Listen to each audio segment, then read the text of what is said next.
Good morning, viewers. You're now watching Hornbill TV's Morning Pulse. Jharkhand BJP leaders Pratul Shahadio and Amar Kumar Bauri addressed the ongoing JPSC-JSSC students' movement, expressing support for the protesters' demands and outlining the party's position on issues related to recruitment, examinations and employment. देखिए, जिस तरीके से CID friendly match खेलने की कोशिश कर रही है, ये हम कतई नहीं होने देंगे। अविलंब जो चीफ सेक्रेटरी रह चुके हैं, एक्स चेयरपर्सन है जेपीएससी के, खियांगते की गिरफ्तारी होकर उनको रिमांड में लेकर कड़ाई से पूछताछ करनी चाहिए। साहब, यहाँ 6.5 वर्षों में हेमंत सोरेन के कार्यकाल में कोई भी प्रतियोगी परीक्षा ऐसी नहीं हुई जो विवादों के घेरे में नहीं रही। सारी परीक्षाओं के हम मांग करते हैं सीबीआई जांच हो। कई राज्यों से तार जुड़े हुए हैं और जेपीएससी की सीबीआई मांग की इसलिए बात करते हैं कि 400 बच्चे हरियाणा और यूपी से क्वालिफाई कर गए। और आश्चर्यजनक रूप से जिस समय हरियाणा में पब्लिक सर्विस कमीशन की मुख्य परीक्षा थी, उसी के आसपास जेपीएससी की मुख्य परीक्षा थी। तो इन बच्चों ने अपने स्टेट के सर्विस एग्जामिनेशन को छोड़कर हजारों मील ट्रैवल करके झारखंड आकर एग्जाम देना स्वीकार किया और क्वालिफाई कर गए। तो बड़े पैमाने पर गड़बड़ियां हुई हैं। असिस्टेंट एग्जामिनेशन कंट्रोलर गिरफ्तार है, आउटसोर्सिंग एजेंसी के आधा दर्जन से 1 दर्जन लोग गिरफ्तार हैं। आखिर ये परीक्षा रद्द क्यों नहीं हो रही? छात्र सड़कों पर हैं और ये निरंकुश सरकार उनको टेंट भी लगाने नहीं दे रही। छात्रों के मानवाधिकार का हनन हो रहा है। हम छात्रों के साथ नैतिक रूप से मजबूती से खड़े हैं और विधानसभा का सत्र जो 6 तारीख से शुरू हो रहा है, उसमें इसकी गूंज बहुत दूर तक सुनाई देगी। जहाँ तक इस प्रोटेस्ट की बात है, कल रात सीजेपी जो है कॉर्पोरेट जनता पार्टी अभिजीत दीप के, उन्होंने आंदोलनकारी छात्रों से भी बात की, नैतिक समर्थन सीजेपी कवर अप कर रही है। सीजेपी अपने टूल किटों के जरिए एकदम हूबहू वही सारा कुछ करवा रही है जो वहां पर वो बोल रही है। साहब, नीट के परीक्षा की भी जांच हो रही थी सीबीआई की, तो यहाँ कह रहे हैं कि यहाँ सीआईडी जांच कर रही है, छात्रों को संयम करना चाहिए। वहां तो पुनर्परीक्षा हो गई थी, यहाँ तो परीक्षा भी रद्द नहीं हुई। तो कॉकरोच जनता पार्टी अपना राज्यों को देखकर नजरिया बदलती है। धन्यवाद। बच्चों का लगातार आंदोलन चल रहा है, कल रात देखते हुए बच्चे आंदोलन में बैठे रहे हैं, कैसे देखते हैं? सरकार पूरी तरह से इस आंदोलन को दबाने के लिए निरंकुश और तानाशाह रवैया अपनाई हुई है। फूट डालने के लिए, छात्रों को भड़काने के लिए और इस प्रोटेस्ट को किसी तरह खत्म करने के लिए वो लगी हुई है। और कई एक उसके तंत्र जो है ना, सरकारी तंत्र और बाकी जो सिस्टम है वो एक्टिव हो गई है। लेकिन छात्र अपने मुद्दों के साथ खड़े हैं और इस जेपीएससी के रद्द होने के साथ साथ सीबीआई की जांच, उनकी मूल मांगे हैं फास्ट ट्रैक कोर्ट की गठन और ये पूरे जेपीएससी की जो पूरी प्रक्रिया है उस पर जो है कार्रवाइयाँ, ये हम लोग भी सिस्टम उनका सुधार का जो बात है वो उसके साथ हम लोग खड़े हैं। लेकिन भारतीय जनता पार्टी का मानना है कि जिस तरह से केंद्रीय शिक्षा मंत्री धर्मेंद्र प्रधान जी का इस्तीफा लिया गया है, उसी तरह से यहाँ पर भी मुख्यमंत्री जी जो स्वयं शिक्षा मंत्री है उनको भी इसका दायित्व लेते हुए रिजाइन करना चाहिए। और बिना रिजाइन के नीचे भारतीय जनता पार्टी आगे इसमें कोई समझौता नहीं करने वाली है और इस पूरे मुद्दे का सीबीआई जांच और उनका रेजिग्नेशन है, ये चाहिए हमें। सर, कल अभिजीत दीप के देखिए, छात्रों से बात की और अपना समर्थन दिया, ऐसे छिप छिप करके बात करने का क्या मतलब है? सोशल मीडिया के माध्यम से आपने इतना बड़ा आंदोलन खड़ा किया, आपके सोशल मीडिया पे अभी तक ना कोई पोस्ट आया है, ना किसी प्रकार का आपने अपील जारी की है, ना समर्थन दिया है। ये छिप छिप करके मिल करके छात्रों में जो उनके खिलाफ एक नेगेटिव जो जा रहा है, जो सच्चाई भी है कि सीजेपी वाले हो, चाहे कांग्रेस हो, चाहे सपा हो, चाहे आरजेडी हो, चाहे झारखंड मुक्ति मोर्चा हो, ये सिर्फ और सिर्फ जो है अपने जो सेलेक्टिव आउटरीच है, जिसमें किस तरह से देश को अशांत किया जाए, मोदी जी को जिस तरह कटघरे में खड़ा किया जाए, नीट का सुधार उनका एम नहीं था। इस सरकार को अपदस्थ करने का षड्यंत्र उसका एम था, उसके वो साथ में है। अच्छी बात है अगर यदि आप चाहते हैं कि भाई, लेकिन खुल करके सामने आइए, ऐसे छिप छिप करके मत पीछे बढ़े। कांग्रेस को अगर यदि सही में थोड़ा भी उनमें शर्म है तो पहला काम तो उनको ये करना चाहिए, सरकार से सीबीआई जांच करवा देनी चाहिए, अनुशंसा परीक्षा रद्द करा देना चाहिए। और यदि सरकार में लगता है कि आपकी बात नहीं सुनी जा रही, आप नहीं करा पा रहे हैं, तो पहले आप सरकार से समर्थन वापस लेना चाहिए और उसके बाद छात्रों के पास जाकर के उनके आंदोलन को समर्थन देना चाहिए। दोनों ही बात एक साथ नहीं हो सकती है। जो दोनों बात लेकर के आगे बढ़ रहे हैं कि सरकार में भी रहेंगे और छात्रों के आक्रोश को दबाने के लिए, कम करने के लिए हम भी साथ में हैं। तो आज का जो जेनजी है, आज का जो युवा है, वो सब कुछ समझ रहा है जब पर्दे के पीछे क्या खेल चल रहा है। कांग्रेस को अविलंब सरकार से समर्थन वापस लेकर के आना चाहिए छात्रों के आंदोलन के साथ। JDU MLA Shalini Mishra reacted to the Bankipu by-election trends where Prashant Kishore is leading and also commented on the acquittal of Brij Bhushan Sharan Singh, Papu Yadav's claims of receiving threats and his statement regarding an apology. देखिए अभी लगभग 10वां round हुआ होगा मेरी जानकारी के हिसाब से। अभी 21 राउंड और 31 राउंड की काउंटिंग है, अभी कुछ भी हो सकता है। और सबसे बड़ी बात यह है कि जनता का मैंडेट, जनता जो भी डिसाइड करे वो हम लोगों के सर आँखों पे। साथ ही साथ मैं 2 बातें कहना चाहूँगी कि नेता वो नहीं होता है जो खुद अपनी सीट तो जीत जाए, बाकी सीटें बुरी तरह से हार जाए। विधानसभा चुनाव में आपने देखा जनसुराज के कितने कैंडिडेट्स थे, वो उनको जिता नहीं पाए। तो नेतृत्वकर्ता की क्षमता वो होनी चाहिए कि आप अपने कैंडिडेट्स को जिताएं, आप भी जीतें। तो ये स्टैंड अलोन जीतना कोई बहुत बड़ा नेतृत्व की क्षमता नहीं कही जाएगी। और एक और बात है कि अगर, मुझे लगता नहीं है कि आदरणीय प्रशांत किशोर जी जीतेंगे, लेकिन अगर वो जीतते हैं, कर दिया है, लेकिन अभी भी और काफ़ी राउंड्स बाकी हैं। तो अभी हम लोग काफ़ी ज़्यादा, अभी भी हम लोगों को आशा है कि एनडीए जीतेगी, भाजपा जीतेगी, हम लोग जीतेंगे। लेकिन साथ ही साथ मैं ये कहना चाहूँगी कि जो ये लोग विपक्ष कहता है हमेशा कि एनडीए ईवीएम बदल देती है, तो इन केस प्रशांत किशोर जी जीतते हैं तो ये भी उन लोगों के लिए बहुत करारा जवाब होगा कि एनडीए बहुत निष्पक्ष चुनाव कराती है और जनता का मैंडेट, जनता के का जो आदेश होता है वो सर आँखों पे होता है। ब्रिजभूषण शरण सिंह का आप जानते हैं, महिला उसमें जो उनको लगा था मैंने पहले कि ये करते हैं, उसको करते हैं, महिलाओं को करता है, उनको साउथ रेवेन्यू कोर्ट से बरी कर दिया गया। राउज एवेन्यू कोर्ट ने बरी किया है। तो ये तो कोर्ट का मामला है और कोर्ट ने जो भी किया है, कोर्ट के मामले में हम लोगों को दखल नहीं देना चाहिए। और कोर्ट ने जो भी किया है सही ही किया होगा।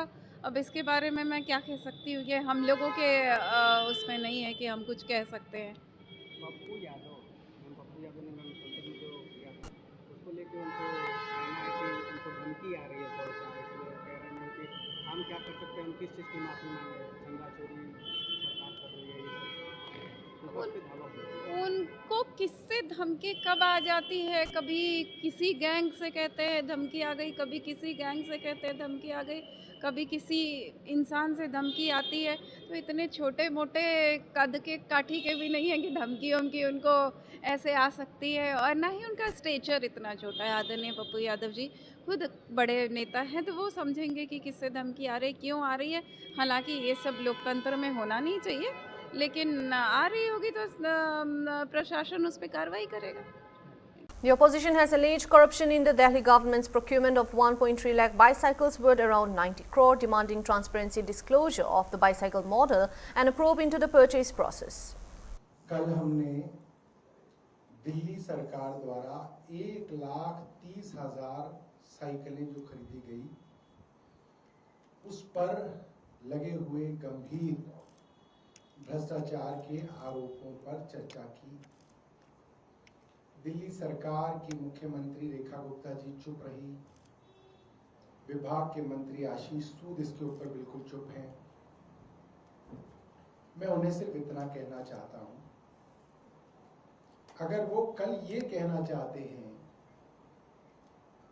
कि विभाग के किसी अधिकारी ने भ्रष्टाचार किया, हमें तो मालूम ही नहीं था, अगर वो ये योजना बना रहे हैं तो आज उनको ये कहना पड़ेगा कि हमने इसके ऊपर जांच के आदेश दे दिए हैं।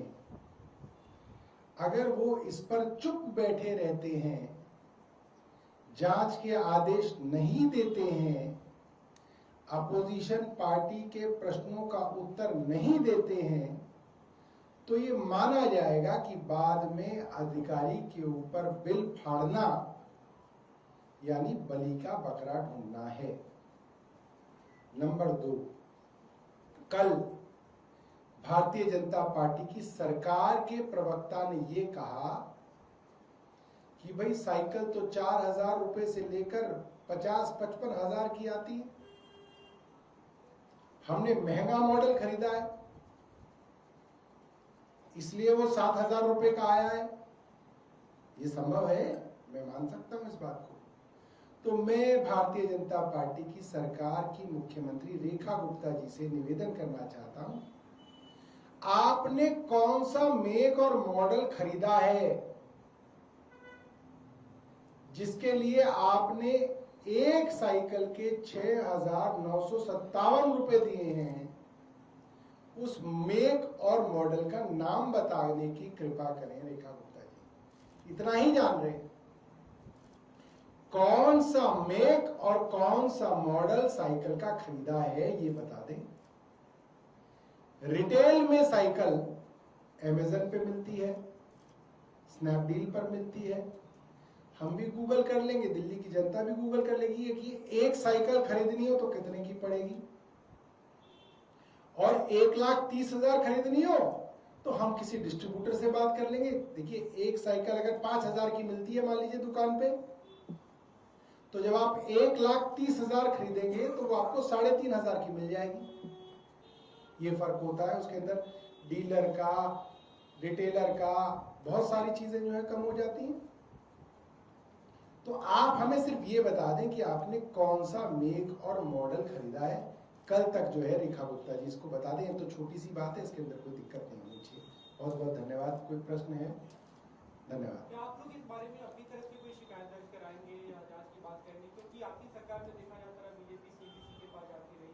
भैया सीबीसी भी बीजेपी का, एसीबी भी बीजेपी का, सीबीआई भी बीजेपी की, ईडी भी बीजेपी की, दिल्ली पुलिस बीजेपी की, मगर एक नया ट्रेंड शुरू हो गया है बीजेपी का। हमारे पास शिकायत नहीं आई है,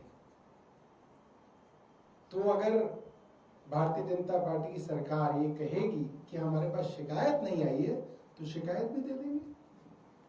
The Confederation of the Indian Industry CII hosted the Tamil Nadu Infrastructure Summit 2026 in Chennai, bringing together industry leaders and stakeholders to discuss infrastructure development, investment and economic growth in the state. So your question is how important is for a second airport in Chennai? My answer is very simple. First of all, any airport is an economic engine, right? Right now, the current existing airport still serves our purpose. I still believe if we can make it even more efficient, it will still serve our purpose. But certainly in 5 to 10 years' time, we need to have a second airport. Where that airport will be, I leave that choice to the government. But what is important for us is to understand is Chennai is not just a passenger traffic city. Chennai is also becoming an important manufacturing center for the world. If you notice, 50% of the Apple iPhones are made out of Tamil Nadu. And most of the electronic goods, even what we produce here, is airlifted. So cargo becomes a very important piece as well, right? So many of the electronic components and goods are also transported by air. So I think cargo and terminal is also very important for an airport actually, and I think that is even more important to keep in mind that today the Chennai airport has got cargo and passenger. So we need to look at, if at all we are building something, second airport is needed, no doubt about it. But how do we also separate cargo and passenger, or at least the terminal, so that it has a seamless transfer from, let's say, Sri Perambuttur Industrial Park to a cargo center. And we also need to look at the future, the next 25 years actually. And if you look at in the vicinity, there's an airport in Pondicherry, there's an airport in Nellore. They're all within about 140, 150 kilometers away from us actually. So we need to be really smart in looking at what exactly we want to do in the second airport, and what is the kind of timeline that we need to look at. So I think these are, I'm sure government has very good officers, and they would be already thinking about this, and there would be multiple options. And even in choosing Parandur, they had 4 options, right? So I don't know why the other 3 options were left out. So that's something they need to look at actually. So my second question is relevant to that. comes at the criticism that after abandoning, but though there are no official announcements from the government, there is no communication from the state government to the Civil Aviation Ministry that they are looking into some other options. So, given this circumstance, do you really think that this government is keen enough to come up with this project, sir? See, first of all, it was unfair on our part to already start blaming our Chief Minister. So far, what he has been focusing on is what are all the high priority tickets that he is working on. I'm sure we also have met the Chief Minister. We also have highlighted the importance of the second airport. We should give them some time to decide where the second airport is. I know there is a lot of political pressure on the government to, alternative or what happens to Parandur, what decisions. There's a lot of media that is focusing on this topic. But I'm sure the government is well supported by, a very strong bureaucratic organization. They will soon come up with something. I'm very, very confident, actually. So we should give them some time, is my ask. And also I heard about the panelists talking about the CA body has some, suggestions that some of the places in Chennai can have, the second airport. So what do you have to say about that? As the chairman of CII Southern Region, I have no idea what the locations are, honestly speaking. It is for government to validate those locations and make the choices. We don't normally recommend to government where the location should be. For us, as I mentioned, we are a body which is into manufacturing and services. What is important for us is it's an economic airport, is an economic engine. If I produce something in Chennai, I have to ship it out by air, means it should leave in 4 hours, right? Or next day it should max leave, right? If passengers have to come in and meet us for business, they should be finding the airport very easy to access, easy to live, easy to commute, and easy to operate. So these two are our asks, actually. We don't really get into where the location should be, nor where it should be, built. That's not our area of focus. I hope I'm very clear on that, yeah. Thank you very much, yeah. Thank you.